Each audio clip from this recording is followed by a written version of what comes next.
በዚህ ባዶ ምድረ በዳ ላይ ብቻዋን እየተራመደች የምትሄደው እያንዳንዱ እርምጃ ቀድሞ ከተራመደችው እጅግ በጣም ከባድ ነበር። ምናልባት አንዳንድ ጊዜ ማንም የማያት መስሏቸው ያውቃል? ያመናቸው ልባችሁን የጣለባቸው ሰዎች ፊታቸውን አዞረውባቸው ያውቃሉ? የምትሮጡበት ወይም የምትደበቁበት ሰው አታችሁ ታውቃላችሁ? እነዚህን ሁሉ ስሜቶች እርሷ ተሰምቷታል። ቤት የላትም፣ ወደፊት ብላ የምታስበው ህይወት የላትም። የሚሆነው ለማየት በመጠባበቅ ላይ ናት። ነገር ግን አንድ አካል ይህን እየተመለከተ ነበር። ታዲያ ይሄ የእርሷ መጨረሻ ነው ወይስ ከዚህ የበለጠና የተሻለ ነገር አለ? ይህ የአጋርና በሰማይ ሆኖ ሁሉን የሚመለከተው አምላክ ታሪክ ነው። ይህ ታሪክ ካለቀ በኋላ 6 ወሳኝ ነጥቦች እንማራለን። እነዚህም ነጥቦች ህይወታችንን እስከ መጨረሻው የሚቀይሩ ናቸው። ምናልባት ለዚህ ዩቲዩብ ቻናል አዲስ ከሆናችሁ ሰብስክራይብ በማድረግ ቤተሰብ ይሁኑ። እንዲሁም እንዲህ አይነት አስተማሪ ቪዲዮዎች ቶሎ እንዲደርሷችሁ የደውል ምልክቷን ይጫኑ። የእርሷ ስም በመጽሐፍ ቅዱስ ውስጥ እግዚአብሔር እሷን ከማየቱና ከመገናኘቱ በፊት የነበረው ይህ ነው። አጋር ግብፃዊ ስትሆን እዛው ተወልዳ ካደገች በኋላ እንድታገለግላቸው ወደ አብርሃምና ሳራ ቤት መጣች። በዚህ በምትኖርበት አካባቢ እንግዳና ሰውን የማታውቅ ናት። የመጣችው አብርሃምና ሳራን ለማገልገል ስለሆነ የምታውቀው ወይም ደግሞ የምትመሰረተው ወዳጅነት አልነበራትም። አሁን የአጋር እመቤት ሳራ አርጅታለች። እግዚአብሔር ለአብርሃም ከሳራ ልጅ እንደሚሰጠው ቃል ገብቶለታል። ወደ ሜዳም አወጣውና ወደ ሰማይ ተመልከት፣ ከዋክብትንም ልትቆጥራቸው ትችል እንደሆን ቁጠር አለው። ዘርህም እንደዚህ ይሆናል አለው። ዘፍጥረት ምዕራፍ 15 ቁጥር 5። ሳራም ይህንን የተስፋ ቃል ለረጅም ጊዜ ስትጠብቅ ቆይታለች። ነገር ግን እስከዚህ ዕድሜዋ ድረስ ልጅን መውለድ አልቻለችም ነበር። ከዚህም የተነሳ አንድ ቀን ምሽት ለአብርሃም እንደዚህ አለችው። ሶራም አብርሃምን እነሆ እንዳልወድ እግዚአብሔር ዘጋኝ፣ ምናልባት ከእርሷ በልጅ ታነጽ እንደሆነ ወደ እርሷ ግባ አለችው። ዘፍጥረት ምዕራፍ 16 ቁጥር 2። ይህ የሳራ ንግግር ጥያቄ ሳይሆን ለአብርሃም እንደ ትእዛዝ ነበር። አጋር ምንም መብት ስለሌላት እሺም እምቢም ትበል ተብሎ አልተጠየቀም። ምክንያቱም እርሷ በባርነት ነው ወደዚህ ምድር የመጣችው። አጋርም ለአብርሃም ተሰጠች። አሁን ሁሉም ነገር ተቀይሯል። ያቺ ባሪያና አገልጋይ የነበረችው አሁን ግን የጌታዋን የአብርሃምን ልጅ በሆዷ ይዛለች። ይህ ሳራ የጠበቀችው የተስፋ ቃል እርሷ ግን አገኘችው። ይህ ነገር ለሳራ በጣም ከባድ ነበር። ሳራም ለረጅም ጊዜ ጠብቃ ቢሆን ልጅ ስላላገኘች፣ አጋር ደግሞ ይህንን ማድረግ በመቻሏ ነገሮች መቀየር ጀመሩ። አጋር በአንድ ወቅት ማንም የማይፈልጋት የማይመለከታት ነበረች። አሁን ላይ ግን ይህ ነገር ሳራን እጅግ አስቆጣት።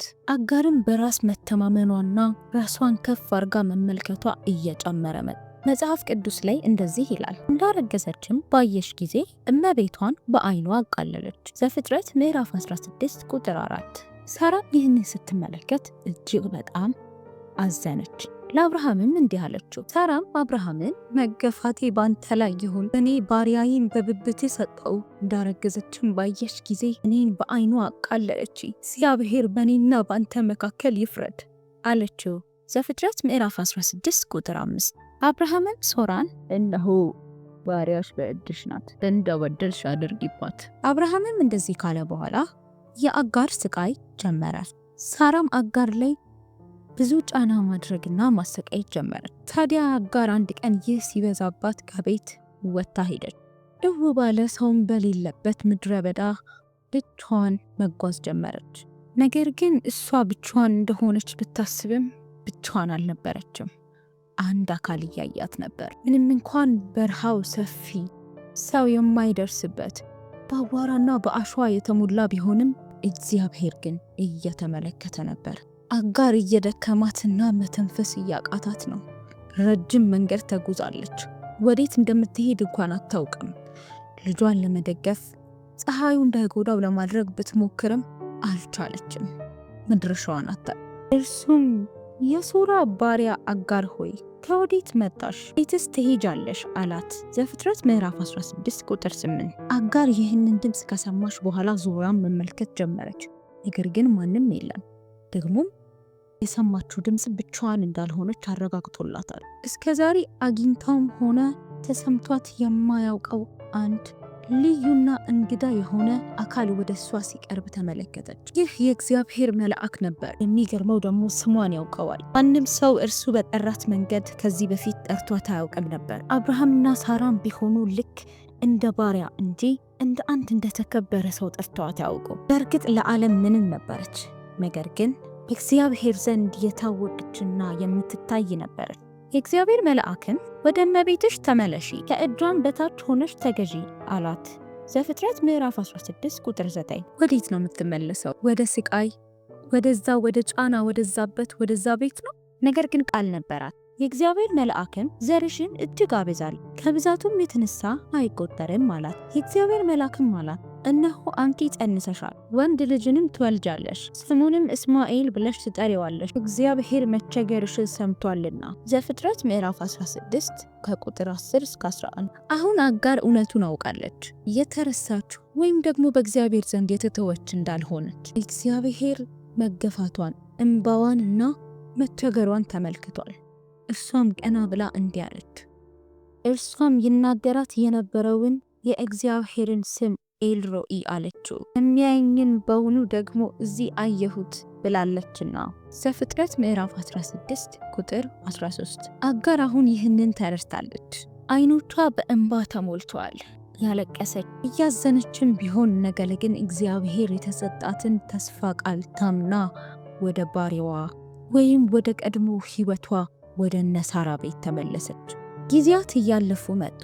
የአጋር የመውለጃ ጊዜዋ መድረስ ጀመረ። ታዲያ አንድ ቀን ምሽት ላይ አጋር ምጧ መጣ።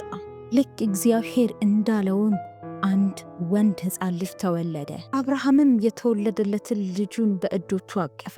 አሁን ለዚህ ሕፃን ልጅ ስም የሚሰጥበት ጊዜ ነው። እስማኤልም ተባለ። ትርጓሜውም እግዚአብሔር ይሰማል ማለት ነው። በስተመጨረሻም አብርሃም ልጅ ኖረው። ታዲያ ይህ ምናልባት እግዚአብሔር ዘርህን አበዛለሁ ያለው ልጅ ፍጻሜ ይሆን? ነገር ግን እግዚአብሔር የተናገረው መልስ ገና አልመጣም ነበር። አጋርም አብርሃም ወንድ ልጅ ወለደችለት። አብርሃምም አጋር የወለደችለትን የልጁን ስም እስማኤል ብለው ጠራው። አጋር ለአብርሃም እስማኤልን በወለደችለት ጊዜ አብርሃም የ86 ዓመት ሰው ነበር። ዘፍጥረት ምዕራፍ 16 ከቁጥር 15 እስከ 16። እስማኤልም እስከ 13 ዓመቱ ድረስ በአባቱ ፍቅርና እንክብካቤ አደገ። አሁን ላይ ግን ነገሮች መቀየር ጀምረዋል። አብርሃም 99 ዓመት ላይ ሆኗል። በእግዚአብሔር ፊትም ሆኖ ሳለ እግዚአብሔር እንደዚህ አለው፣ ከዚህ በኋላ ስምክ አብራም አይባልም፣ አብርሃም ትባላለህ። ሶራንም ደግሞ ሳራ በላት፣ እርሷንም እባርካታለሁ፣ ወንድ ልጅንም ትወልዳለች። አብርሃምም በግንባሩ ወደቀ፣ ሳቀም፣ በልቡም አለ፣ የ100 ዓመት ሰው በሆኑ ልጅን ይወልዳልን?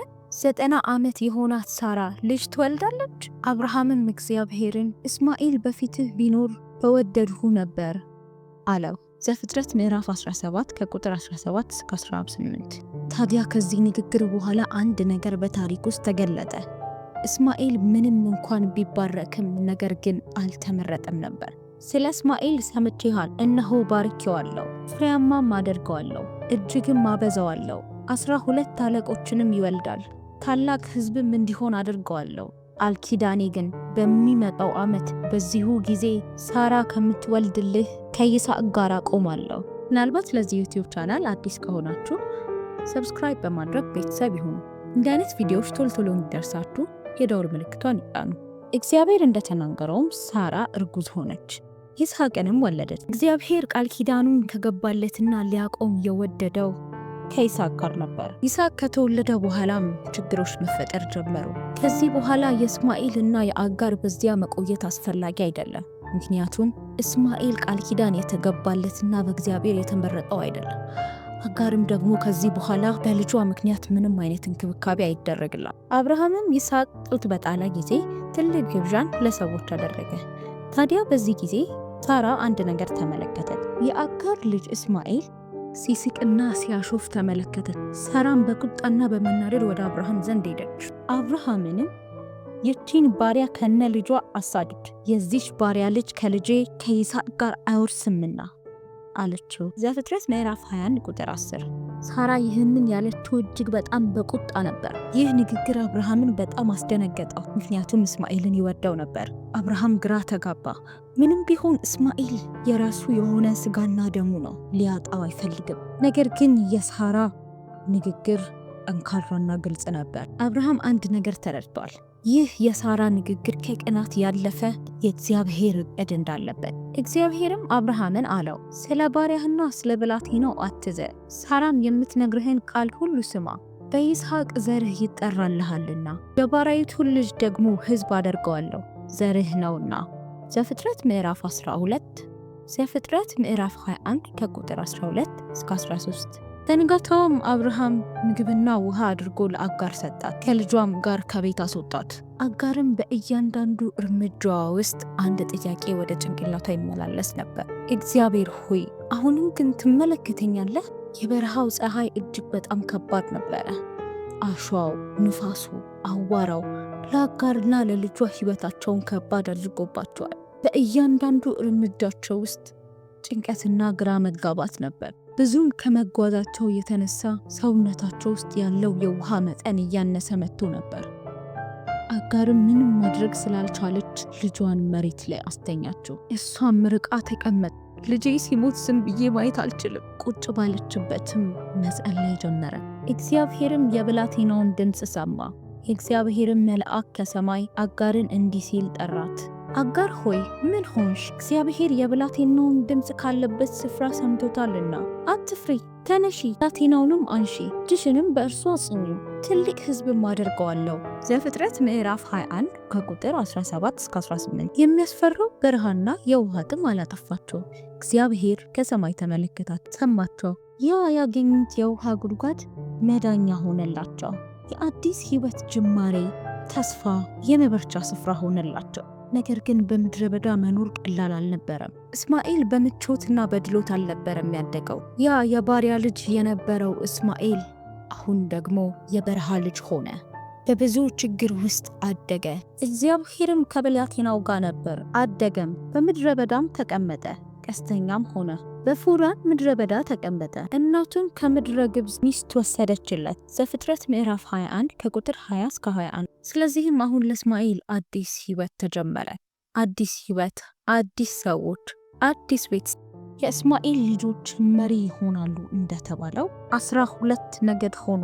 ይህ ስፍራ ለእስማኤልና ለዘሩ ተራ ቦታ አልነበረም፣ የፍጻሜው መጀመሪያ ነበር። የሳራ ባሪያ ግብፃዊቱ አጋር ለአብርሃም የወለደች የአብርሃም ልጅ እስማኤል ትውልድ ይህ ነው። የእስማኤል የልጆቹ ስም በየስማቸውና በየትውልዳቸው እንዲህ ነው። የእስማኤል የበኩር ልጁ ነባዮት፣ ቄዳር፣ ነብዳኤል፣ መብሳም፣ ማስማ፣ ዱማ፣ ማሳ፣ ኩዳን፣ ቴማን፣ ኡጡር፣ ናፌስ፣ ቄድማ። የእስማኤል ልጆቹ እነዚህ ናቸው። ስማቸው በየመንደራቸውና በየስፍራቸው ይሄው ነው። በየስፍራቸውም 12 አለቆች ናቸው። እስማኤልም የኖረበት የዕድሜው ዘመን 137 ዓመት ነው። ነፍሱንም ሰጠ፣ ሞተ፣ ወደ ወገኖችም ተከማቸ። ዘፍጥረት ምዕራፍ 25 ከቁጥር 12 እስከ 17። የእስማኤል ታሪክ እንዲህ ሆነ። ነገር ግን አጋርስ ያቺ ማንም የማይፈልጋትና ያላያት ሴት፣ እግዚአብሔር ግን ያልተዋት የታደጋትና ያገኛት ሴት ያኔ በብቸኝነትና ተስፋ በመቁረጥ ውስጥ ነበረች። አሁን ግን እግዚአብሔር ወደፊቷን፣ ሕዝቦቿን፣ የልጇን ዘር አበዛላት። በአንድ ወቅት ይህ ስፍራ ለአጋር እጅግ በጣም ከባድና በውሃ ጥል እርሷም ልጇም ሊሞቱበት የነበረ ቦታ ነው። አሁን ላይ ግን ዘሯ በዝቶ በሚወዷትና በሚያከብሯት ሰዎች ተከባ ትኖራለች። ምንም እንኳን መጽሐፍ ቅዱስ መጨረሻዋ ምን እንደነበረ ባይነግረንም በመጽሐፍ ቅዱስ ውስጥ ግን ታሪኳ ትልቅ መልእክትን ይዞ ተቀምጧል። በአንድ ወቅት ብቸኛና ማንም የማይወዳት የማይፈልጋት ሴት ነበረች። አሁን ላይ ግን የአጋር ታሪክ ብዙዎችን የሚያጸና፣ እግዚአብሔር እንደሚያይ እንደሚሰማና እንደሚታደግ የሚያሳይ መልእክት ነው። ወገን፣ ዘመድ፣ ተስፋ የሚሰጣት ከጎኗ የሚቆም ባይኖር እንኳን እግዚአብሔር ለእርሷ እንዴት እንደቆመላት እንደተመለከታትና እንደታደጋት የእርሷ ሕይወት ሕያው ምስክር። የአጋር ታሪክ ብቸኛ መልእክቱ እግዚአብሔር ዛሬም በምንም አይነት ሁኔታ ውስጥ ብንሆን እንደሚያየን፣ ሊረዳን እጆቹን እንደሚዘረጋ ማሳያ ነው። እርሷ ሕያው ምስክር ናት። በምድረ በዳ፣ በውሃ ጥል፣ በመገፋት፣ በመተው፣ ሰው በማጣት ውስጥ እንኳን ብትሆን እግዚአብሔር ግን ተመልክቷታል። ዛሬም እናንተ በምንም አይነት ሁኔታ ውስጥ ብትሆኑ ይህ የአጋር ታሪክ ምስክር ነው። እግዚአብሔር በእውነት ያያል፣ አይቶ ደግሞ ዝም አይልም፣ ምላሽን ይሰጣል። ሁል ጊዜም ቢሆን በእግዚአብሔር ፊት መንበርከክ፣ መጸለይና ወደ እርሱ መቅረብ ምላሽን ይዞልን ይመጣል። ስለዚህ ዛሬም የሚሰማ የሚያይና የሚመልስ አምላክ ስላለ ልክ እንደ አጋር በጽናት በእምነትና ተስፋ ባለመቁረጥ እንጠብቀው። ተባረኩ። ምናልባት ለዚህ ዩቲዩብ ቻናል አዲስ ከሆናችሁ ሰብስክራይብ በማድረግ ቤተሰብ ይሁኑ። እንደዚህ አይነት አስተማሪ የመጽሐፍ ቅዱስ ታሪኮች ቶሎ እንዲደርሳችሁ የደወል ምልክቷን ይጫኑ። አብራችሁን ስለቆያችሁ እናመሰግናለን።